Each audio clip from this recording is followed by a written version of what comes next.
अगर किसी मनुष्य को जीवन में सफलता हासिल करनी है तो उन्हें गौतम बुद्ध की जीवन कथा तथा कहानियां जरूर सुननी चाहिए। वह एक ऐसे महान व्यक्ति हैं जिन्होंने जीवन का ऐसा ज्ञान प्राप्त किया जो मानवता का कल्याण करने के लिए सर्वश्रेष्ठ है। आज की गौतम बुद्ध की कहानी के माध्यम से हम आपको बताएंगे कि बुद्ध के नजरिए से हमारे जीवन का मूल्य क्या है। हमें से बहुत से लोग अपनी जिंदगी की कीमत नहीं समझते और ऐसी चीजों में अपनी जिंदगी बर्बाद कर देते हैं जिससे हमें ही नुकसान होता है।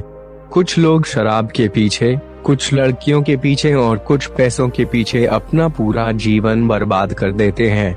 आज की बुद्ध कथा के माध्यम से आपको पता चलेगा कि हमारा जीवन कितना अनमोल है और हमें अपना यह अनमोल जीवन कैसे जीना चाहिए। एक समय की बात है, गौतम बुद्ध अपने शिष्यों को जीवन से जुड़ी अच्छी और बुरी बातों का ज्ञान दे रहे थे। सभी शिष्य बड़े ध्यान से उनकी बात सुन रहे थे। उन सभी में एक शिष्य ऐसा भी था जिसे प्रश्न पूछने की आदत थी।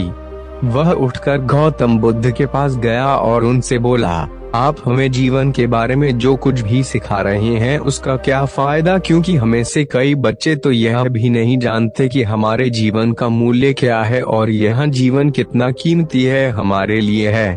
पहले कृपया हमें बताएं कि इस जीवन का मूल्य क्या है। बुद्ध ने अपने शिष्य की बात सुनकर अपने कमरे में जाकर पत्थर का एक चमकता हुआ टुकड़ा ले आया।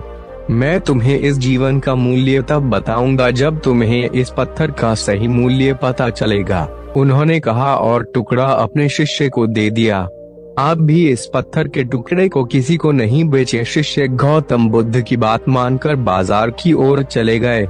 उसने पहले बाजार में एक फल विक्रेता को देखा और उसे एक पत्थर दिखाकर पूछा, इस पत्थर के बदले तुम मुझे कितने फल दे सकते हो? फल विक्रेता ने कहा, यह पत्थर कोई खास नहीं है, लेकिन फिर भी मैं तुम्हें इसके बदले में 10 केले दे सकता हूँ। वे शिष्य उस पत्थर को लेकर आगे बढ़ गया।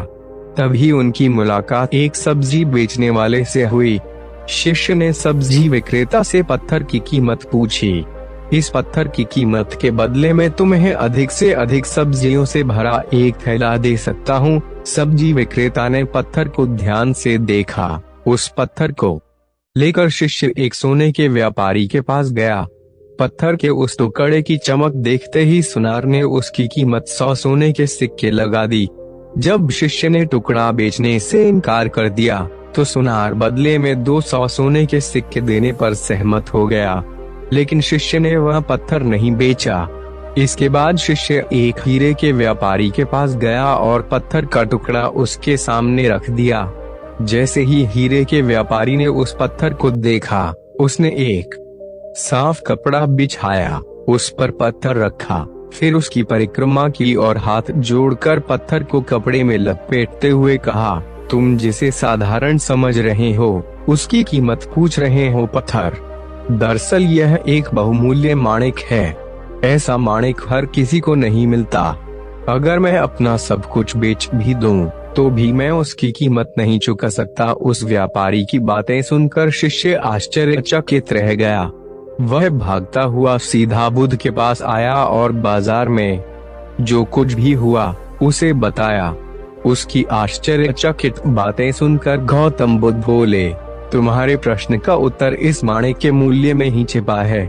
हमारा जीवन भी एक माणिक है, माणिक की तरह यह भी अनमोल है, लेकिन हम इस बात को हमेशा नजरअंदाज कर देते हैं और अपने जीवन की कीमत नहीं समझते हैं। हम दूसरों को देखकर और उनके जैसा जीने की कोशिश करके अपने जीवन का मूल्य कम कर देते हैं।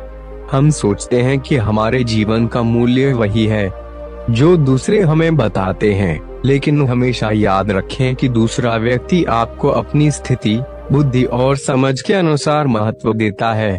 जीवन केवल एक बार मिलता है, इसलिए इसे बर्बाद मत करो।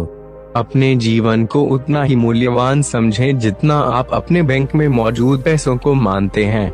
आज के समय में लोग प्यार, पैसा और दिखावा जैसी चीजों को अपनी जान से भी ज्यादा कीमती मानते हैं। लोग प्यार की वजह से आत्महत्या कर लेते हैं।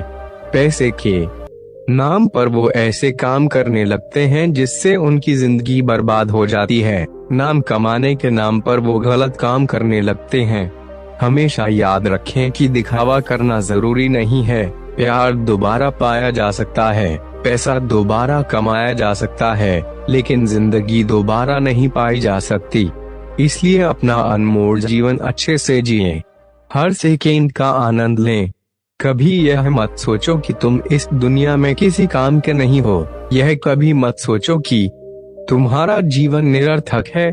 तुम्हारे होने या न होने से कोई फर्क नहीं पड़ता। जब भी आपके मन में ऐसे नकारात्मक विचार आएं, तो बस खुद को याद दिलाएं कि जीवन एक रत्न है और